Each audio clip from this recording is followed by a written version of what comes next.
말하는 대로 죄송합니다. 이 노래 아세요?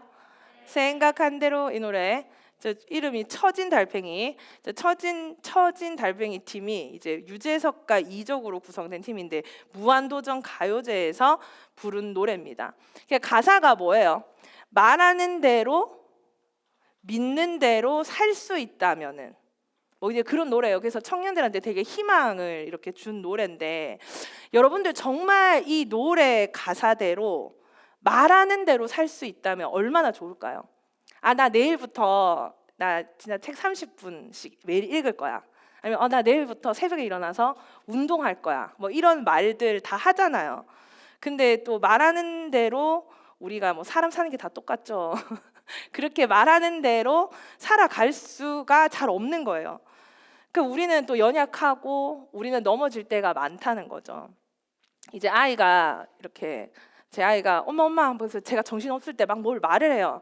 엄마 나 오늘 짜장면 먹고 싶어. 그러면 제가 그냥 그래 먹자 이렇게 이야기를 하거든요. 근데 이제 아이는 이제 신나서 저녁까지 기다렸어. 그래서 엄마 우리 짜장면 먹는 거지 그러는데 제가 짜장면은 무슨 짜장면이야, 그냥 집에 가자 이러면서 이렇게 집에 간 적이 있었거든요. 그러니까 아이가 저를 가리키면서 라이어 이러면서 이렇게 저한테 그러는 겁니다. 그래가지고 제가 너무 순간 놀란 거예요. 뭐가 그렇게 또 심한 막 거짓말쟁이라고 막 그렇게 하니까.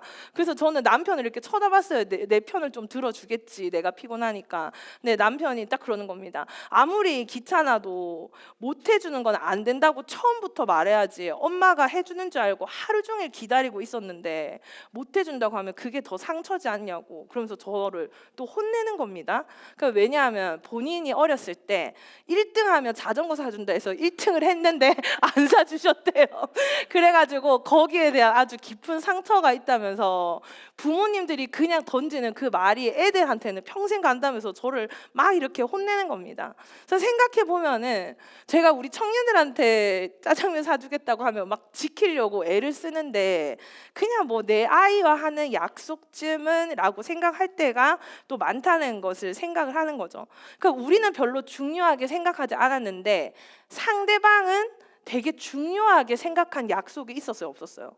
나는 지나가면서 말했는데 걔는 그거를 계속 이제 기억할 수 있었다는 거죠. 그리고 이제 내가 누구랑 또 약속을 했는데 상대방이 그 약속을 만약에 깼어요.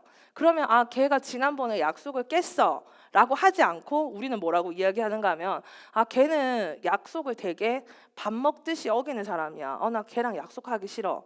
그러니까 뭔가 하면은 약속은 사실 말이 아니라 그 사람의 인생이고 인격이라는 겁니다. 그래서 이제 제가 무슨 말만 하면 저는 라이어예요. 라이어. 이렇게 이야기하는 거예요. 그래서 내가 이거를 회복하기에는 아주 오랜 시간이 걸릴 것 같아요.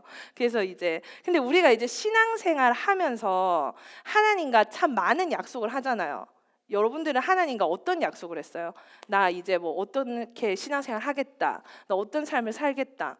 하나님 뭐 이번에 이 잡 주시면은 제가 이거 할게요. 아니면 이번만 진짜 한 번만 봐주시면은 이번 한 번만 넘어가 주시면은 내가 이렇게 살겠습니다. 뭐 이런 약속들을 하는 거죠. 오늘 이제 특별히 우리 말씀을 통해서 살펴보는 게 이런 약속, 이제 좀 어려운 말로 서원이라고 하는데요.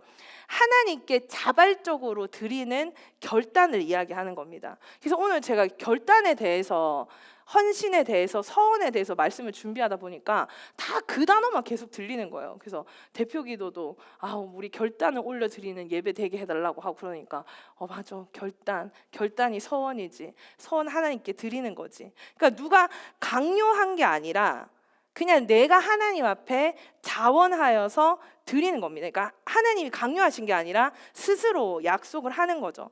그래서 우리는 하나님 앞에 했던 그 서원과 약속을 또 지키려고 마음속에 품고 있는데 또 한편으로는 우리가 지키지 못한 서원이 있을 수 있다는 거예요. 그게 여러분들 마음속에 남아있으면 항상 하나님 앞에 나아갈 때 부끄러운 거죠. 나 그때 그렇게 한다고 해놓고 나 아직도 못하고 있네 하는 겁니다. 성경에 이제 다양한 서원들이 등장을 하는데 예를 들어서 하나님이 이제 아들을 주시면은 그 아들을 하나님께 드리겠다고 한나가 서원했어요. 그래서 이제 사무엘이 태어나자마자 하나님께 드렸고 그리고 성경에 이제 사사기에 입다라는 사사가 전쟁이 승리하고 나를 처음으로 맞이하러 오는 사람을 하나님께 드리겠다고 서원을 했거든요. 근데 이제 자신을 맞으러 가장 처음으로 나온 사람이 자신이 가장 아끼는 딸이었습니다. 근데 하나님께 한 서원이니까 성경에는 결국에 그 딸을 하나님께 드리는 아주 끔찍한 사건이 등장하는 건데요. 그래서 서원은 하나님께 약속을 하는 겁니다. 근데 많은 사람이 급할 때 하나님을 찾으면서 서원을 하죠. 내가 이거 하면 이거 해줄게요. 이거 하면 이렇게 할게요. 하다가 또 문제가 해결되면은 그 서원을 잊고 살아가는 겁니다. 그래서 여러분들이 강요한 것도 아닌데 왜 서원을 하는 겁니까? 왜 하나님께 내가 이렇게 살게요 하는 겁니까? 사랑하면요, 약속을 하고 싶어져요. 사랑하기 때문에. 그래서 우리가 하나님을 사랑할 때 서원을 하게 되는 건데, 근데 그거를 못 지킨단 말이야. 그렇게 할 때 하나님께서는 오늘 이 말씀을 통하여서 그 지키지 못한 서원을 하나님께서 어떻게 해결해 주시는지를 한번 살펴보려고 합니다. 그러면 무슨 서원인지는 말하지 말고요. 나는 하나님 앞에 드린 약속이 있는데 아직까지 지키지 못한 것이 있다 하는 사람 손 들어볼까요? 이렇게.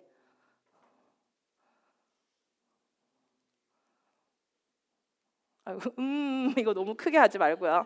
예. 그래서 좀 깜짝 놀랐어요. 무슨 울림이 있는 줄 알았는데. 예. 자, 오늘 말씀에 보니까 일단 여자들이 지키지 않아도 되는 상황이 있어요. 여자 자매들 기분 좋죠? 자, 여자들은 일단 미혼녀, 가부, 이혼녀, 유부녀로 나뉘는데요. 다 미혼녀에 해당되는데 이들에게 어떤 게 적용되는가 하면은 일단 이제 아버지 보호 아래 있는 딸은 아버지에게 종속되어 있고요. 결혼 후에는 남편에게 종속되어 있습니다. 그 당시에. 근데 결혼하지 않은 딸이 만일 서원이나 맹세를 하나님께 했는데 아빠가 그거를 보고도 그냥 가만히 있다. 그러면 그 딸은 그 서원을 해야 돼요. 근데 아버지가 야, 그거는 하면 안 된다. 그거는 우리가 못하는 거다라고 이야기하면은 하지 않아도 된다는 겁니다. 그래서 이제 이 딸은 이 서약을 이행하지 않고 누구의 말을 들었어요? 아버지의 말씀을 들은 거죠. 순종한 거죠. 그리고 이 서약이 이렇게 파기된 것도 아버지 결정에 의한 것이기 때문에 그 딸의 죄로 간주되지 않는 겁니다. 그리고 이제 시집 가기 전에 서약을 했어. 근데 그거를 지키지 못하고 결혼을 했거든요. 근데 결혼 후에 남편이 아내의 소원을 듣고 그거대로 하라고 하면 해야 되는데 만약에 이 남편이 그거는 우리 가정에서 할 수 없는 거다. 하면 안 되는 거다라고 이야기하면은 어떻게 해도 된다고요? 그거를 안 해도 하나님께서 그 여자에게 책임을 묻지 않는다는 겁니다. 그래서 막 빨리 결혼하려고 하지 말고요. 그러니까 남편과 아버지가 없는 경우에는 그러면 이제 자신의 결정으로 모든 서원을 이행할 수 있는 겁니다. 자, 근데 이 말씀이 오늘 30장에 나왔는데 29장에는 어떤 말씀이 나오는가 하면 하나님 앞에 드려야 되는 절기가 나와요.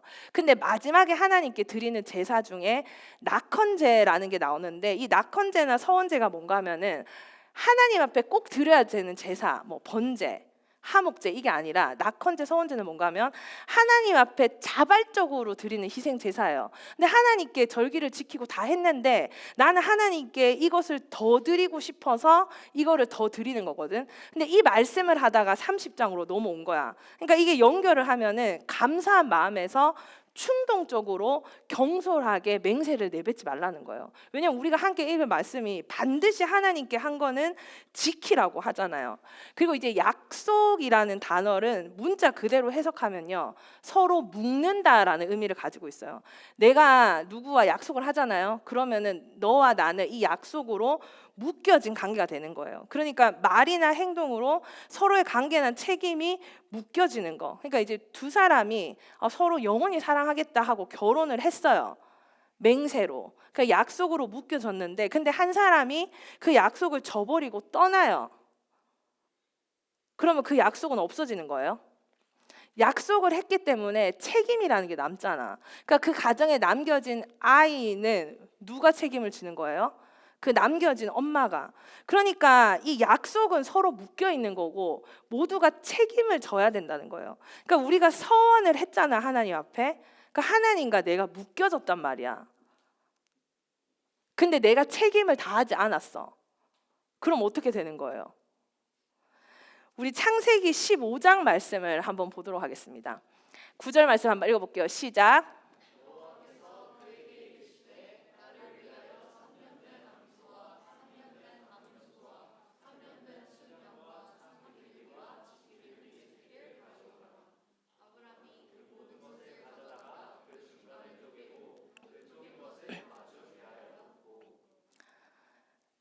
당시에 이제 고대 사회에서 어떤 계약을 하게 되면요, 이렇게 짐승들의 반을 가르고요, 그 사이를 두 사람이 지나가면 그 계약이 체결이 됐어요. 뭔가 하면은 이 약속을 어기면은 너도 어떻게 된다고요? 이 동물처럼 죽게 된다는 겁니다. 이게 계약이에요. 그러니까 누구 반드시 책임을 져야 하는 관계. 그런데 계속해서 한번 볼까요? 17절 말씀 함께 읽어봅니다.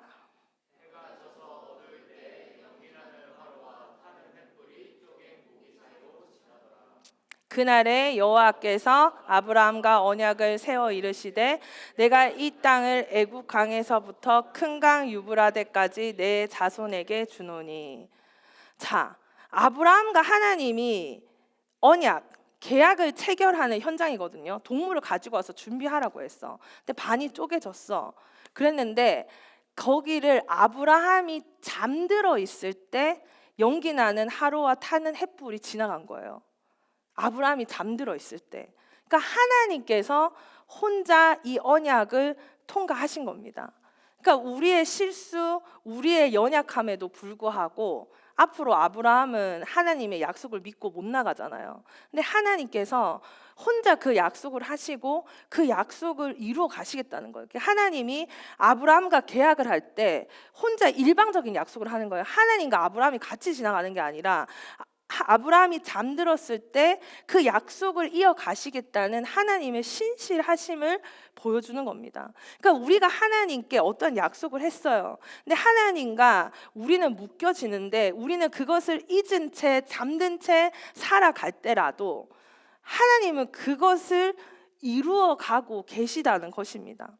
제가 이제 미국에 와서 사실 몇 번 이야기는 하지만 1년 정도 딱 지났을 때 이렇게 알 수 없는 하혈이 한 달 넘게 있었어요. 그래서 응급실에 입원을 했었는데, 그러니까 병원에서는 수술을 먼저 해서 피를 멈추게 할지 아니면 수혈을 먼저 할지 뭐 상의를 하더라고요, 닥터들끼리. 근데 닥터가 하는 말이 지금 바로 수술하면은 피가 더 많이 나오게 되면 생명 위험해질 수 있으니까 수혈을 먼저 하기로 했다 이러면서 이제 수혈을 하는데요. 우리 이제 요즘에 유행하는 애견남 테토녀 들어봤어요? 그러니까 나한테 여성 호르몬이 많은지 남성 호르몬이 많은지 지금 몰라서 서로 묻는 친구들은 나가서 꼭 한번 테스트 한번 해보시고요. 예. 그래서 저는 테토녀입니다. 장군. 남성 호르몬이 많다는 건데, 예. 근데 어쨌든 저희 남편은 애견남이거든요. 그래서 제가 이제 수혈을 받고 이제 병명 결과도 안 나서 뭐 내가 뭐 어떻게 되는지도 모르고 두렵잖아. 근데 남편은 저에게 용기를 주는 게 아니라 이제 애견남이다 보니까 뒤돌아서서 계속 울기만 하는 거예요. 아무 말도 안 하고. 그리고 이제 아픈 동안은 부모님께 걱정하실까 봐 말 안 하고 있다가 병원에 들어와서는 제가 혹시 잘못될 수도 있으니까 그러면은 통화 한 번 못 하고 그렇게 될 수는 없으니까 그냥 그 제 마음에 부모님께도 전화를 드렸습니다. 제가 여차 한 달 동안 아팠는데 지금 응급실에 들어와 있습니다. 이러면서 이제 전화를 드렸는데, 그러면서 제가 미국에서 지난 1년의 삶을 이렇게 돌아보게 된 거예요. 돌아봤죠. 내가 1년 동안 뭘 했는지. 근데 제가 얼마나 이기적인 인간인가 하면은 이제 미국에 처음 와서 이제 경제적으로 이렇게 너무 힘들었거든요. 그래서 두 사람이 이제 미국에서 뭐 학비도 내고 생활도 하는 게 너무너무 힘들더라고요. 그래서 이제 방 한 칸에서 그냥 이민자 가방 풀어놓고 그냥 살았는데 이제 공부를 해야 되니까 책상이 하나 필요한 겁니다. 그래서 남편한테 여보 나 그래도 책상은 하나 필요해. 그러니까 남편이 동네를 돌아다니다가 이제 버려진 책상 하나를 봤다면서 그것을 같이 주워 오자는 거예요. 근데 제가 말했어요. 나는 못한다고. 너무 쪽팔리니까 나는 그걸 주우러 못 간다 하니까 남편이 이제 혼자 나가서 책상을 들고 오는데 이게 책상이 너무 길다 보니까 혼자 이렇게 못 드는 겁니다. 그럼에도 불구하고 저는 내려가지 못하고 그냥 2층 창문에서 이렇게 그거를 주워 오는 거를 이렇게 보고 있었는데, 그러니까 남편이 이렇게 하니까 이게 팔이 이렇게 안 되는 거예요. 팔이 짧은 게 아니라 책상이 진짜 너무 길어서. 그러더니 이렇게 하더니 갑자기 이 안으로 이렇게 들어가더니 이렇게 두 손을 이렇게 올리고 이렇게 이렇게 그거를 가지고 올라오는 겁니다. 그래서 제가 그 모습을 제가 아직도 15년 전이지만 잊을 수가 없는 게 마치 십자가를 지는 예수님의 모습처럼 보이는 거예요. 그걸 이렇게 들고 2층까지 올라오는데, 그러니까 알지도 못하는 사람이 좀 쳐다보면 어떻다고. 제가 그거를 같이 나가지를 못하는 거예요. 사람들이 보는 시선이 너무 싫고 너무 쪽팔린다고. 그러니까 제가 그렇게 이기적인 인간이었거든요. 근데 제가 이렇게 미국에 와서 첫 해 관계 때문에 되게 힘들었어요. 그러니까 이제 미국에서 이제 관계 때문에 너무너무 힘들고, 아, 내 주변에 진짜 한 명도 없다. 내 편은 한 명도 없다. 나는 이 세상에 진짜 혼자다. 그만큼의 외로움 가운데 있었거든요. 근데 뭐 여러 가지 일들이 있었는데 제가 막 사람들을 만나가지고 제 입장을 설명한다거나 말로 이제 풀려고 하지 않았던 이유가, 하나님이 함께 하신다면은 나는 괜찮아요라는 말이 나오는 거예요, 계속. 그래서 사람들과 얘기하고 사람들한테 뭔가 나의 입장을 변명하거나 그렇게 하고 싶지 않고, 그러니까 이게 나름의 서원이잖아. 나는 앞으로 어떤 일이 있어도 사람보다 하나님을 더 소중하게 여기겠다는, 제가 이제 그런 기도를 한 적이 있었고, 그러니까 수혈을 받으면서 이렇게 내 팔을 보면서요, 내가 이제 돈보다 하나님이 더 소중하다는 것도 고백했고, 관계보다도 예수님이 소중하다는 걸 고백했는데, 그러니까 뭐 서원이라기보단 고백이죠. 난 이제 앞으로 살면서 돈보다 무조건 하나님 선택하겠습니다. 관계보다 하나님 선택하겠습니다. 이런 서원이었거든요. 근데 제가 이렇게 몸이 아프고 어떻게 될지 모르는 순간이었잖아요. 그러면서 제가 한 해를 돌아보면서, 하나님, 나를 만약에 여기서 살아서 나가게 해주시면, 나를 정말 살려주시면 나는 이제 목숨도 하나님 겁니다. 제가 이 말을 하고 있는 거예요. 근데 살려달라고 그 말을 한 게 아니에요. 살려만 주시면 뭘 하겠다는 게 아니고, 그냥 생명보다 하나님이 더 귀하다는 걸, 나는 지금 이 순간에도 내가 살고 싶지 않고 무슨 생각이 드는가 하면, 나 아직 하나님 할 일이 남았는데, 하나님이 시키신 일이 있는데, 나 여기서 죽을 수 없는데, 약간 그런 마음이 막 드는 거예요. 그래서 살려달라는 기도가 아니라, 내가 여기서 나가면은 나는 내 생명보다 하나님을 위해서 살겠습니다. 제가 그런 고백을 했습니다. 그리고 그 시간 이후로요, 하나님은 정말 저의 꿈보다, 생명보다, 돈보다, 관계보다 더 소중한 분으로 나를 항상 고백하게 하시더라고요. 그래서 삶의 어떠한 순간마다 내가 하고 있는 게 하나님 앞에 서원이었구나. 그래서 오늘 이 말씀 제목이 말하는 대로인데, 우리는 말하는 대로는 사실 살 수 없어요. 수많은 약속과 서원과 헌신은 주님 앞에 떨어질 때가 너무 많음에도 불구하고, 근데 우리가 이것을 지키면서 살아갈 수 있는 게 무엇인가 했을 때, 그 아브라함이 잠든 사이에 지나가시는 하나님의 은혜, 하나님의 약속이구나 라고 저는 생각이 들었습니다. 그래서 우리는요, 사실 말하는 대로, 기도한 대로, 생각한 대로, 결단한 대로, 서원한 대로 살아갈 수 있는 자들입니다. 서원하면 나는 못해요. 하나님 앞에 결단, 나는 못하겠어요. 이게 아니라 하나님이 우리의 연약함을 아시고 우리를 도우시고, 하나님이 우리를 그렇게 살 수 있도록, 고백할 수 있도록, 살아갈 수 있도록 만들어 가신다는 것을 인정하고 순종하면 여러분이 그런 사람으로 살아갈 수 있다는 거예요.